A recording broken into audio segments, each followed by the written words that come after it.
നമസ്കാരം. നമസ്കാരം. കഴിഞ്ഞ ദിവസം ഞായറാഴ്ച സപ്ലിമെൻറ്റിൽ ശ്രീ മുല്ലക്കര രത്നാകരൻ, അദ്ദേഹം CPIയുടെ നേതാവാണ്. അതുപോലെ തന്നെ പഴയ നമ്മുടെ കൃഷിമന്ത്രി ഉൾപ്പെടെയുള്ള മന്ത്രിസ്ഥാനം വഹിച്ചിരുന്ന ആളാണ്. പല കാര്യങ്ങളെക്കുറിച്ചും ആശയപരമായി തത്വചിന്താപരമായി സംവദിക്കാനും കഴിവുള്ള ആളാണ്.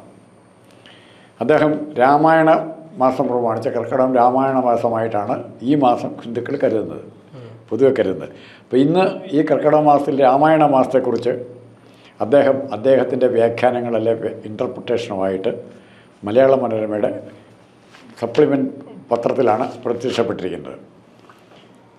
അപ്പം ഇതിൻ്റെ കൗതുകം എന്ന് പറയുന്നത്, സാധാരണഗതിയിൽ CPM-നേക്കാൾ ആശയപരമായി ദൃഢതയുള്ളവരും പാർട്ടിയാണ് CPI എന്നാണ് വിവക്ഷ. പക്ഷെ ഇവിടെ ഇപ്പോൾ പിണറായി വിജയനെ എല്ലാവരും കുറിച്ചിരിക്കുന്നത്, അത് ഈവൻ MAV തൊട്ട് ജയിക്ക് വരെ ഒരു ഇൻഡയറക്റ്റായിട്ട് പറയുന്നത്, CPIക്കാർ വളരെ ആവേശത്തോടെ പറയുന്നത്, ശബരിമല അയ്യപ്പനുമായി ബന്ധപ്പെട്ടവിടെ അയ്യപ്പ സംഗമം നടത്തുകയും തെറ്റായിപ്പോയി, നടത്താൻ പാടില്ലായിരുന്നു. CPM-നെ ഒരു നേതാവിലെ പിണറായി വിജയന് ആക്റ്റീവ് ഇൻവോൾവ്മെൻറ്റ് ഉണ്ടാകാൻ പാടില്ല, ഇടതുപക്ഷ സർക്കാർ ചെയ്യേണ്ട കാര്യമല്ല എന്ന് പറയുന്നു. പക്ഷേ ഇദ്ദേഹം ഒരു ഇടതുപക്ഷ നേതാവാണ്. രാമായണ കർക്കിടകത്തിൽ ഒഴിച്ച് വേറൊരു മാസം പറഞ്ഞിട്ടൊക്കെ ഒരു പുസ്തകം എന്നുള്ള നിലയിൽ, ഒരു കഥ എന്നുള്ള നിലയിൽ, കവിത എന്നുള്ള നിലയിൽ അതിലെ ക്യാരക്ടേഴ്സിനെയും അതിലെഴുതിയവരെയും ഒക്കെ നിർവചിക്കാം. പക്ഷേ ഈ കർക്കിടക മാസത്തിൽ ഒരാത്മീയമായ നിർവചനത്തിന്, തത്വചിന്താപരമായ നിർവചനത്തിന് ഇദ്ദേഹം പോയത് ശരിയാണോ ഇല്ലയോ എന്നാണ് പ്രശ്നം. അല്ല, CPM-നെ സംബന്ധിച്ച്, പ്രത്യേകിച്ച് ഇടതുപക്ഷ സംബന്ധിച്ചുള്ള മതനിരപേക്ഷ പാർട്ടിയാണ്. എല്ലാവരോടും സമദൂര സിദ്ധാന്തം, ഒരു പാർട്ടിയോട് ഒരു മതത്തോട് പ്രത്യേകിച്ച് സ്നേഹമോ ഒന്നുമില്ല. ഒരു പാർട്ടിയിലും വിശ്വസിക്കാത്ത, അല്ലെങ്കിൽ എന്താ പറയുക, മനുഷ്യനെ എനിക്കൊണ്ട് മുത്തപ്പൻ എന്ന് പറയുന്ന കണ്ണൂരിലത് ഒഴിച്ചു കഴിഞ്ഞാൽ പിന്നെ CPM-ന് അത്തരത്തിലുള്ള വൈകാരികമായ യാതൊരുവിധ കാര്യവുമില്ല. പക്ഷേ ഇപ്പം ഈ ഇടയായിട്ട് CPM-നെ പല നേതാക്കന്മാരും, പ്രത്യേകിച്ച് ടെമ്പിൾ കമ്മിറ്റി വരെ ഉണ്ടാക്കുന്ന രീതിയിലോട്ട് CPM കടക്കുന്നു. അതിന് P ജയരാജൻ്റെ നേതൃത്വത്തിലോട്ട് കൊണ്ടുവരുന്നു. അപ്പോൾ എനിക്ക് തോന്നുന്നു ഒരുപക്ഷെ CPI-യും CPM-ൻ്റെ നിലപാടുകൾ കോപ്പി ചെയ്യുന്നുണ്ടോ, അല്ലെങ്കിൽ അതിൽ നിന്ന് പഠിക്കുന്നുണ്ടോ എന്നുള്ള വലിയ ചോദ്യചിഹ്നമുണ്ട്. കാരണം ഈ 26 ഇലക്ഷനിൽ CPM കണ്ടുപിടിച്ച ഏറ്റവും വലിയ കാര്യം, ഹൈന്ദവ വിഭാഗത്തിൻ്റെ വോട്ടുകളിൽ നിന്ന് നല്ലൊരു ശതമാനം വോട്ട് പോകുന്നു എന്നുള്ളത്, പ്രത്യേകിച്ച് ഈഴ വിഭാഗത്തിൻ്റെ വോട്ടുകൾ. സ്വാഭാവികമായിട്ടും ആ വോട്ടുകളെല്ലാം പിടിക്കുന്നത് RSS BJP വോട്ടുകളായിട്ടാണ് പോകുന്നത്. അപ്പോൾ സ്വാഭാവികമായിട്ടും ആ വോട്ട് നിലനിർത്തുക എന്നുള്ള ലക്ഷ്യം CPM-നുണ്ട്. അതിൻ്റെ ഭാഗമായി ടെമ്പിൾ കോർഡിനേഷൻ കമ്മിറ്റി എന്നുള്ള കമ്മിറ്റിക്ക് വരെ CPM രൂപകൽപ്പന ചെയ്യുന്നു. അപ്പം അത്തരത്തിൽ തങ്ങളും വിശ്വാസികളുടെ കൂടെയാണ് എന്നുള്ള രീതിയിൽ തെളിയിക്കാൻ വേണ്ടി ആയിരിക്കും ഒരുപക്ഷെ CPI-യുടെ ഈ നേതാവും ഇത്തരത്തിലുള്ളൊരു പ്രസ്താവനയായിട്ട്, അല്ലെങ്കിൽ ഇത്തരത്തിലുള്ള രാമായണം, നമുക്കറിയാമല്ലോ രാമായണം എന്ന് പറഞ്ഞാൽ ഈ മാസം അത്രയേറെ, ഇനി വരുന്നൊരു മാസം നിരന്തരം വീടുകളിൽ രാമായണം സന്ധ്യാസമയത്ത് ജപിച്ചുകൊണ്ടിരിക്കുന്നതായിരിക്കും. അപ്പം ആ ഒരു സാധനം കൃത്യമായിട്ട് യൂട്ടിലൈസ് ചെയ്യുക എന്നുള്ള രീതിയിലായിരിക്കും CPI-യും ഇത്തരത്തിലുള്ള സാധനം ഫോളോ അപ്പ് ചെയ്യുന്നത്. ഇവിടെ സംഭവിക്കുന്നത്, ഇപ്പോൾ ഇടതുപക്ഷ മുന്നണി എന്ന് പറയാൻ പറ്റില്ല. ഇപ്പോൾ ഇടതുപക്ഷ മുന്നണി കൂടിയോ അങ്ങനെ കൂടുന്നുണ്ടോയെന്നൊന്നും അറിയത്തില്ല, അങ്ങനെ സാധനം ഉണ്ടോയെന്ന് അറിയത്തില്ല. എന്നാൽ പോലും ഇടതുപക്ഷ മുന്നണിയിൽ ഇതുവരെ ഉണ്ടായിരുന്ന രണ്ട് പ്രമുഖ കക്ഷികളാണ് CPM-ഉം CPI-യും. ഈ വിഷയത്തിൽ, പ്രത്യേകിച്ചും അയ്യപ്പ സംഗമമായിട്ട് നടത്തിയ വിഷയത്തിൽ CPM-നെ ഏറ്റവും കൂടുതൽ, കോൺഗ്രസിനേക്കാൾ കൂടുതൽ അറ്റാക്ക് ചെയ്തിരിക്കുന്നത് CPI-യും ബിനോയ് വിശ്വം ഉൾപ്പെടെയുള്ള ആൾക്കാരാണ്. അപ്പോൾ അതിന് വിരുദ്ധമായി മുല്ലക്കര രത്നാകരൻ ഇപ്പോൾ രാമായണ മാസത്തെ സപ്പോർട്ട് ചെയ്യുമ്പോൾ ഒന്നാലോചിക്കണം, മറ്റെല്ലാ ഹൈന്ദവ ദൈവങ്ങളെക്കാൾ കൂടുതൽ BJP പ്രാധാന്യം കൊടുത്ത് മുമ്പോട്ട് കൊണ്ടുവരുന്ന ദൈവം ശ്രീരാമനാണ്. നമ്മളെ ഏറ്റവും രാമൻ്റെ രാജ്യമാകണം, രാമസങ്കല്പത്തിലുള്ള രാജ്യമാകണം എന്നാണ് പറയുന്നത്. എന്നിട്ട് അവിടുത്തെ സ്വർണ്ണം അടിച്ചെടുക്കുകയും ചെയ്യും, രണ്ടും ചെയ്യും. രാമസങ്കല്പം അതാണോ എന്നറിയില്ല, സ്വർണ്ണം അടിച്ചെടുക്കുന്നതാണോ നമുക്കറിയത്തില്ല. പക്ഷെ ഇവർ പറയുന്ന രാമസങ്കല്പമാണ് നമ്മുടെ മനസ്സിലുള്ളത്, അത് ഫോളോ ചെയ്യാൻ നോക്കാമെന്നാണ് പറയുന്നത്. അതെന്തുവാട്ടെ, ഇവിടെ CPI എടുത്തിരിക്കുന്ന നിലപാട് ഇതാണ് ശരിയാണെന്നുണ്ടെങ്കിൽ, ഈ വിഷയം തന്നെ വിശദമായ ചർച്ചയ്ക്ക് വരട്ടെ. മുന്നണിയുടെ ഭാഗമായിട്ടോ അല്ലാതെയോ ഇത് ചർച്ച ചെയ്യുക. CPM-ൻ്റെ നേതാക്കളും CPI നേതാക്കളും പറ്റുമെങ്കിൽ കോൺഗ്രസ് നേതാക്കളെയും BJP നേതാക്കളും പങ്കെടുപ്പിക്കട്ടെ. എന്നിട്ട് ഈ വിഷയം ചർച്ച ചെയ്യട്ടെ. പിന്നെ രണ്ടാമത് ഒന്നുകൂടെ പറയുന്നുണ്ട്, രാമൻ നന്മയുടെ പ്രതീകമാണ്. അത് നമുക്ക് അംഗീകരിക്കാൻ പറ്റുമോ? അതൊരു മതേതരവാദിക്ക് ആ കാഴ്ചപ്പാടോടെ ശ്രീരാമനെ കാണുന്നത് കുഴപ്പമില്ല, അതിന് വിശദീകരണം നൽകിയാൽ മതി. കാണാൻ പറ്റുമോ? മുല്ലക്കര പറയുന്നത് രാമൻ നന്മയുടെ പ്രതീകമാണ്. രാമൻ അവിടുന്ന് രാജാവാകാൻ പറ്റാതെ ആ സ്ഥാനം എടുത്തു കളഞ്ഞപ്പോൾ, അല്ലെങ്കിൽ ആ സ്ഥാനത്തേക്ക് സ്ഥാനാരോഹണം നടക്കാതെ അവിടുന്ന് പോരേണ്ടി വന്നപ്പോൾ എന്താ സംഭവിച്ചത്? അവിടുന്ന് പോരേണ്ടി വന്നപ്പോൾ നന്മ തല കുനിച്ചിറങ്ങി എന്നാണ് പറയുന്നത്. ആ കൊട്ടാരത്തിൽ നിന്ന് നന്മ തല കുറിച്ചിറങ്ങി എന്നാണ് പറയുന്നത്. അങ്ങനെ ഒരു കാഴ്ചപ്പാടുണ്ടോ? നന്മയുടെയും തിന്മയുടെയും പ്രതീകമാണോ രാമനും രാവണനും? രണ്ടുപേർക്ക് അവരുടെ ന്യായമുണ്ട്. തമിഴ്നാട്ടിൽ ചെന്നാൽ രാവണന് ന്യായം പറയും. പക്ഷേ മുല്ലക്കര നായർ ആരാണ് നന്മയുടെ പ്രതീകം? രാമനാണ്. ഒരു കമ്മ്യൂണിസ്റ്റുകാരനാക്ക് അങ്ങനെ ഒരു കാഴ്ചപ്പാടുണ്ടാവുമോ? അതുകൊണ്ടാണ് ഞാൻ പറഞ്ഞത്. ഇത് നമുക്ക് അതിൻ്റെ അകത്ത് എഴുതിയിലോ പറഞ്ഞതിലോ ഒന്നുമല്ല വിഷയം.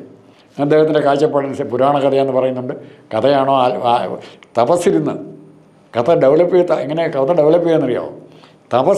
ഋഷിമാരെ തപസ്സിരുന്ന് ഡെവലപ്പ് ചെയ്ത കഥയാണെന്നാണ് പറയുന്നത്. അങ്ങനെ ഡെവലപ്പ് ചെയ്യാമോ? ആകാം, ഭാവന ഡെവലപ്പ് ചെയ്യാം. അപ്പം അത് ആത്മീയമാണോ? അത് കഥകൾ എഴുതുന്ന ഇപ്പോൾ സോക്രട്ടീസിൻ്റെ കാലത്തുള്ളതും അല്ലെ ഇങ്ങോട്ട് വന്ന് ടോൾസ്റ്റോയുടെ കാലത്തുള്ള ആത്മീയമായ ഡെവലപ്മെൻ്റാണോ അത് കഥ എഴുതുന്നത്? നമുക്ക് നിസ്സാരം ആലോചിച്ചാണ്. ഇവർ മൂന്നനോടെങ്കിലും ചോദിക്കാൻ, അല്ല സച്ചിദാനന്ദനോടെങ്കിലും ചോദിക്കുക. പക്ഷേ ഇദ്ദേഹം പറഞ്ഞിരിക്കുന്നത് ഇത്തരം വ്യാഖ്യാനങ്ങൾ പറയുന്നുണ്ട്, കുഴപ്പമില്ല, പക്ഷേ സത്യസന്ധമായി പറയണം. എന്തിൻ്റെയോടുള്ള പ്രതികരണവും കാപട്യം നിറഞ്ഞതാകുമ്പോൾ പോയി ഒരു വശത്ത് ഇത് കഴിഞ്ഞ് വന്നിട്ട് മതേതരത്വം പറയാൻ വരരുത്. എൻ്റെ കാഴ്ചപ്പാട് ഇതാണ്. എനിക്ക് വിശ്വസിക്കാനുള്ള അവകാശമുണ്ട്. രാമായണോ മഹാഭാരതമോ ഗീതയോ ഖുറാനോ ബൈബിളോ എന്ത് വേണോ വായിച്ചോ, കൊച്ചുവസ്ത്രം വരെ വായിച്ചോ, നമുക്ക് പ്രശ്നമില്ല. പക്ഷേ അത് സത്യസന്ധമായ ജനങ്ങളോട് ഞാൻ അങ്ങനെയൊന്നും വായിക്കില്ല, അത്തരത്തിൻ്റെ പുറകെ പോവുകയില്ല എന്ന് പറയുമ്പോഴാണ് നമ്മുടെ അതൃപ്തി. അത് നമ്മുടെ പ്രവൃത്തിയൊന്നും വാക്കൊന്നും രണ്ടും പാടില്ല. അപ്പം എനിക്ക് തോന്നും അങ്ങനെയാണെങ്കിൽ എനിക്ക് സാറോട് ചോദിക്കാനുള്ള ചോദ്യം, ഈ പറഞ്ഞ പോലെ 2026 CPM തന്നെ ഔദ്യോഗികമായിട്ട് പറഞ്ഞു ഹിന്ദു വിഭാഗത്തിൻ്റെ വോട്ടുകൾ നഷ്ടപ്പെട്ടു എന്നുള്ളത്. അതിൻ്റെ ഒരു ഭാഗമായിട്ടായിരിക്കും ഇത്തരത്തിലുള്ള വിശ്വാസി സമൂഹത്തിലോട്ട് കടന്നു കയറാൻ വേണ്ടിയിട്ട് ടെമ്പിൾ കോർഡിനേഷൻ കമ്മിറ്റിയും അല്ലെങ്കിൽ പത്രമുഖാന്തരം ഇത്തരത്തിലുള്ള പല ബൈറ്റുകളും അല്ലെങ്കിൽ എന്താ പറയുക ആ വിശ്വാസികളെ കൂടെ പിടിക്കാൻ വേണ്ടിയിട്ടുള്ള പലതരത്തിലുള്ള കാര്യങ്ങൾ ചെയ്യുന്നു. CPMന് ഇനി ഇത്തരത്തിലുള്ള ടെമ്പിൾ കമ്മിറ്റി കൊണ്ടോ അല്ലെങ്കിൽ പത്രത്തിൽ ഇത്തരത്തിലുള്ള സാധനങ്ങൾ എഴുതിയത് കൊണ്ടോ CPMന് നഷ്ടപ്പെട്ട വോട്ടുകളൊക്കെ തിരിച്ച് ഹിന്ദു കമ്മ്യൂണിറ്റി വോട്ട് തിരിച്ച് കിട്ടാൻ വല്ല ചാൻസ് ഉണ്ടോ? ഈ മുല്ലപ്പള്ളി രത്നാകരൻ്റെ തന്നെ ഇത്തരത്തിലുള്ള കാര്യങ്ങൾ എഴുതി കഴിഞ്ഞാൽ ഹിന്ദു കമ്മ്യൂണിറ്റി വോട്ടുകൾ ഇനി തിരിച്ച് കിട്ടാൻ വല്ല ചാൻസ് ഉണ്ടോ? ഹിന്ദു കമ്മ്യൂണിറ്റിയുടെ വോട്ട് തിരിച്ചു കിട്ടുമെന്ന് എനിക്ക് തോന്നുന്നില്ല. അതിനുവേണ്ടി ശ്രമിക്കുമ്പോൾ പറ്റാൻ പോകുന്ന മറ്റൊരു അപകടമുണ്ട്. ന്യൂനപക്ഷ വോട്ടുകൾ ഇല്ലതും പോകും എന്നുള്ളതാണ്. അല്ലാതെ ഇവിടെ കേരളത്തിൽ ഇദ്ദേഹം EMS 57 കഴിഞ്ഞു. പിന്നെ വിമോചന സമരം വന്ന് രാഷ്ട്രീയമായി പുറകോട്ട് പോയി. വിമോചന സമരത്തെ ജയിപ്പിച്ച കണ്ണികളിലൊന്ന് സമുദായങ്ങൾ തന്നെയാണ് നായർ, ക്രൈസ്തവ, മുസ്ലിം സമുദായങ്ങൾ ഒറ്റക്കെട്ടായിട്ട് നിന്നാണ് EMSനെതിരായി സമരം ചെയ്ത് EMSന് പോകേണ്ടി വന്നത്. അപ്പോൾ അന്ന് EMS കണക്ക് കൂട്ടി മുസ്ലിം സമുദായത്തെയെങ്കിലും, ക്രിസ്ത്യൻസിനെ കൊണ്ടുവരാൻ പറ്റില്ല, മുസ്ലിം സമുദായത്തെയെങ്കിലും തങ്ങളോടൊപ്പം നിർത്തണം എന്നുള്ള പദ്ധതിയുടെ ഭാഗമായിട്ടാണ് 1967 ലീഗുമായി, അന്ന് ലീഗുമായിട്ട് കോൺഗ്രസ്സുകാരെ കൂട്ടുകൂടിയില്ല, ഭരിക്കാൻ കൂടിയില്ല. അന്ന് ലീഗിനെ പറ്റി ജവഹർലാൽ നെഹ്റു പറഞ്ഞ ചത്ത കുതിര എന്നാണ് പറഞ്ഞത്. മുസ്ലിം ലീഗിനെ അങ്ങനെ മാറ്റി നിർത്തി. സ്പീക്കറാകാൻ വേണ്ടി CH മുഹമ്മദ് കോയക്ക് ലീഗിൽ നിന്ന് രാജിവെക്കേണ്ടി വന്നു. മുസ്ലിം ലീഗിൽ നിന്ന് രാജിവെച്ചിട്ട് അയാൾ സ്വതന്ത്ര MLA ആയ ശേഷമാണ് സ്പീക്കറാകാൻ പറ്റിയത്. എന്നാലേ കോൺഗ്രസ് സപ്പോർട്ട് ചെയ്യുള്ളൂ. അത്രയ്ക്ക് മാത്രം കോൺഗ്രസിനെ ലീഗിനെ അകറ്റി നിർത്തിയിരുന്ന ഒരു കാലത്താണ് EMS കൈപിടിച്ച് കൊണ്ടുവരുന്നത്. ഒരു വലിയ എറണാകുളം പ്രസ് ക്ലബ്ബ് വെച്ചൊരു മുതിർന്ന പത്രപ്രവർത്തകൻ P. രാജൻ EMSനോട് ചോദിക്കുന്നു, താങ്കളിത് കാണിക്കുന്നത് വർഗീയ ശക്തികളെ ഇന്ന് കോൺഗ്രസ്സുകാരോട് CPM ചോദിക്കുന്ന പോലെ വർഗീയ ശക്തികളെ വളർത്തുന്നതിന് തുല്യമല്ലേ? അത് ഭാവിയിൽ കേരളത്തിന് ദോഷം ചെയ്യല്ലേ? ഉടനെ പറഞ്ഞ മറുപടി, ശ്രദ്ധിക്കേണ്ട മറുപടി, EMS ഒരു യുക്തിപരമായ മറുപടി പറഞ്ഞു. മുസ്ലിം ലീഗിൽ സാധാരണക്കാരും പാവപ്പെട്ടവരുമുണ്ട്, ധാരാളം പാവപ്പെട്ടവരുമുണ്ട്. അവർക്ക് കമ്മ്യൂണിസ്റ്റ് എന്താണെന്ന് അറിയത്തില്ല.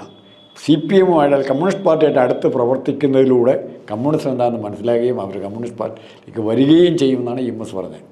പക്ഷേ ഒരു 4-5 വർഷം കഴിയുമ്പോൾ സംഭവിച്ച 67 മുന്നണിയും തകർന്ന് 69 ആയപ്പോഴത്തേക്കും എല്ലാം കൂടെ വീണ്ടും കോൺഗ്രസിൻ്റെ കൂടിയായി.